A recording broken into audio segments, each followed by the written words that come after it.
Did you know that Albert Einstein could have been the president of Israel? Well, in 1952, he was offered the presidency of Israel, but he turned it down. Why? Because, as he said, he lacked experience. Can you imagine a president of Israel who is also known as one of the greatest scientists of all time? Well, almost. Albert Einstein was born in Germany in 1879 to a middle-class Jewish family. His father was a businessman and his mother was a homemaker. Einstein grew up in a German-speaking environment, but he also learned to speak Hebrew at a young age. This was because his parents wanted him to be able to communicate with God in the language of the Bible. Yes, you heard that right. Einstein spoke Hebrew with God.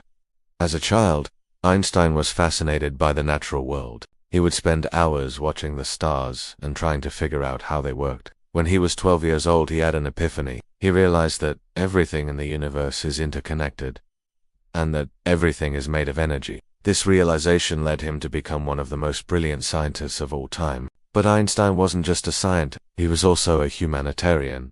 He used his fame and fortune to help others. For example, he helped to establish the State of Israel in 1948. He believed that the Jewish people had a right to their own state after centuries of persecution. He also believed that Israel would be a beacon of democracy and freedom in a dark and dangerous world. After the establishment of Israel, Einstein was offered the presidency. He was asked what his salary would be, and he replied that he didn't care about money. He just wanted to serve his people. However, when he was offered the job, he turned it down.